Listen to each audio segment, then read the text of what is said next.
Welcome back to the 480 podcast. I'm Jacob Fredericks. In today's episode, we're going to discuss the Cardinals' gutsy win over the Los Angeles Chargers and what's going on with the Cardinals offense, specifically Marvin Harrison Jr. Is it him? Is it a coaching issue? Is it a confidence issue?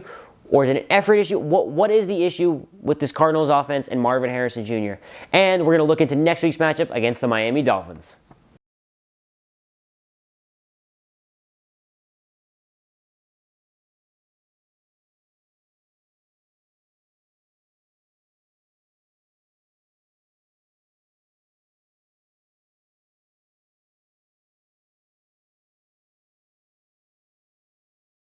All right, so going into this game, I had quite low expectations for this Cardinals team coming off a blowout loss to Green Bay. It just wasn't good enough, and I as you saw in my last video, the gloves were off for me in this Cardinals team. So I had very low expectations going into this game, and on the offensive side, they met those expectations. Not a great performance on the offensive side, but we'll get to that in a minute.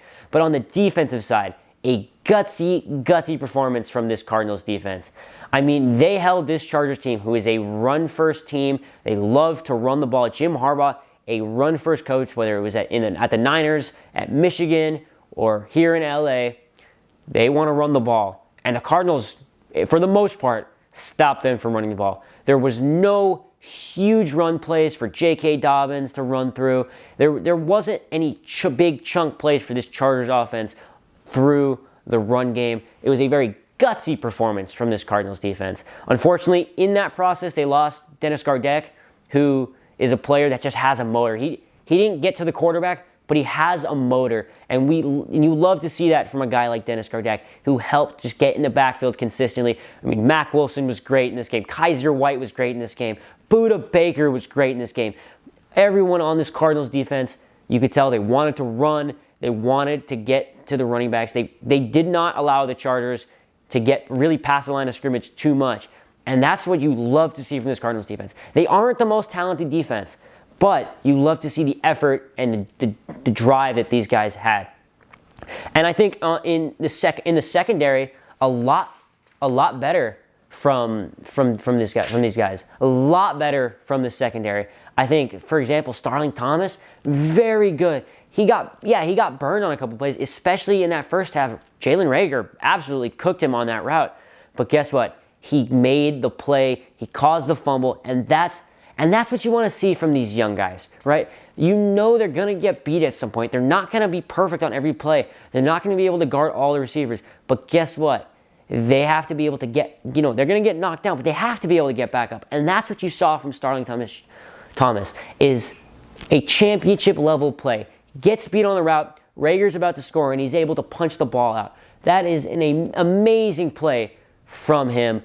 Just great to see from the rookie there. And on the other side, Max Melton, he wasn't perfect again. As we said, this Cardinals secondary is very young, and they're not the most talented, but they have some young talent. And if we're able to develop them well, they're going to be very good for years to come. Melton had some very good plays, made especially, there was one play, I believe it was on third down, they threw it to McConkey, I believe, and he absolutely jumped around, knocked the ball away. That's what you want to see. You could see throughout the game, as his confidence was growing, he was getting better and better at making some jumps on some of the balls. And so that's what you love to see from these young guys. And unfortunately, the Cardinals did lose Sean Murphy-Bunting, and that is a bad loss for the Cardinals. He's an experienced guy. But I think even if Bunting comes back, Melton should be the starting outside corner. He showed that he was good enough to compete in this game. I still not a big fan of the Cardinals' scheme on defense a lot of times. A lot of times the Cardinals just like to rush four. And unfortunately right now, our front four and our pass rush with just four is just not good enough. They did get 3 sacks, but 2 of those sacks were when there was at least a blitz of at least 5 players. And so if the Cardinals want to be successful on defense, they're going to have to not rush the front four. Because right now, the way the front four is, there's just not enough talent on this front four to get there. Because unfortunately, Darius Robinson's out.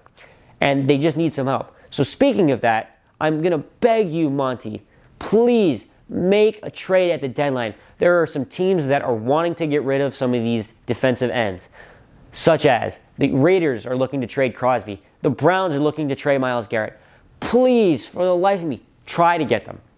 You may not be successful. They may trade him to other teams, but you have the draft picks, you have the pieces to be able to trade.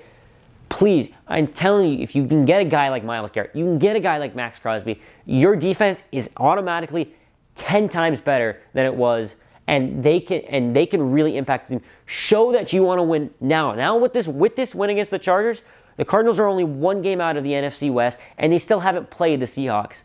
If they want to prove that they are in it to win it now, please, for the life of me, make a trade at deadline. Make some moves. Be buyers. I'm tired of watching us be sellers at the deadline. It's time to buy, and buy hard now.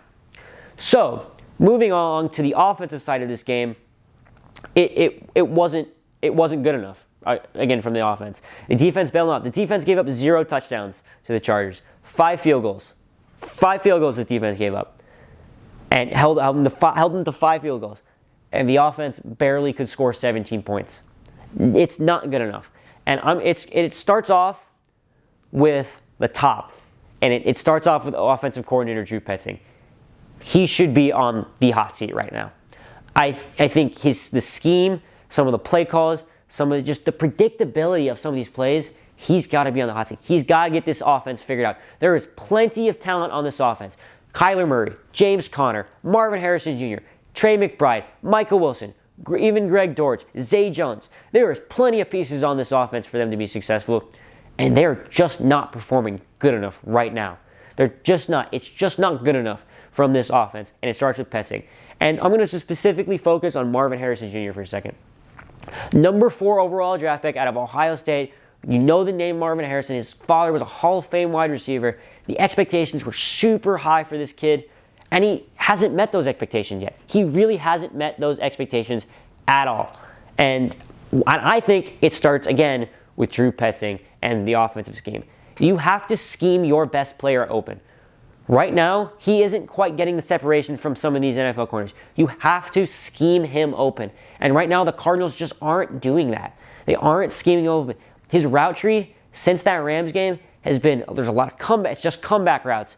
It's just go routes. He's not going to be able to get separation on some of these. You have to draw plays to get him open.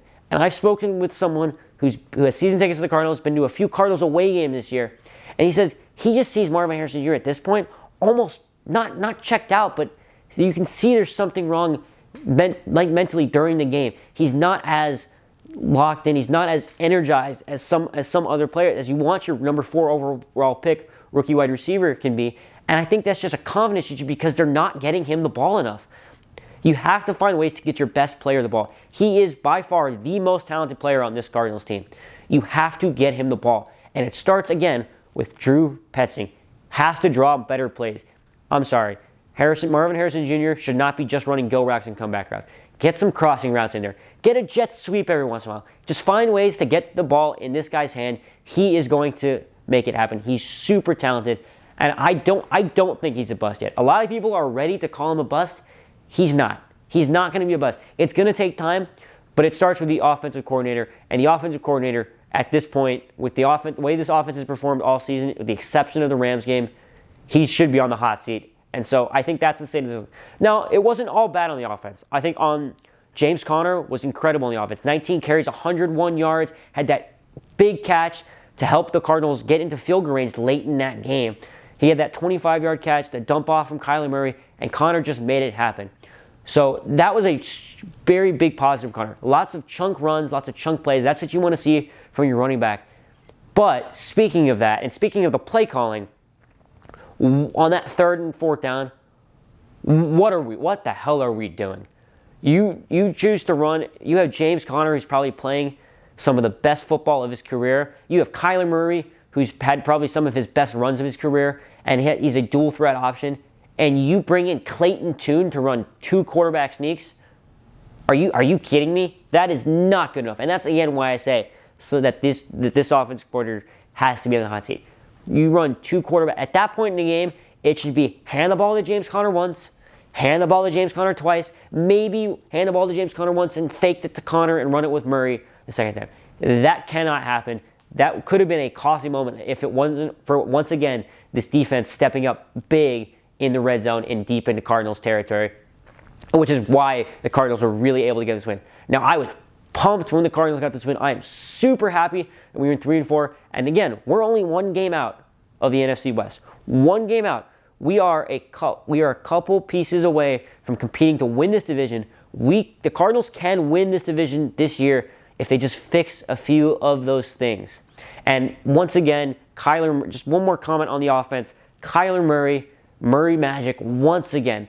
Oh my God. Yeah, he had the one mistake early, and it wasn't really his mistake. People are going to say, oh, it's because he's a short quarterback. Oh, he can't see over the D-line. I don't think that's what happened. I think our center just got beat by the defensive tackle, and Murray tried to throw the ball over the middle, and it got deflected and picked off. But on that play, we saw another championship-level effort in play from Michael Wilson, being able to punch the ball out, and it saved the Cardinals on that first drive. So, again, the Cardinals have made some championship-level plays in this game, but made a lot of old Cardinals football mistakes. And I think if they can clean those up, the Cardinals are going to be a very good team going into next week's game against the Miami Dolphins. So moving into next week's game against the Miami Dolphins, the Cardinals are going to have to, on the defensive side, are going to have a real test. They're going to have to find a way to get to Tua Tagovailoa. They have to get to him. And so it's not going to just be, you cannot just rush forward against this team.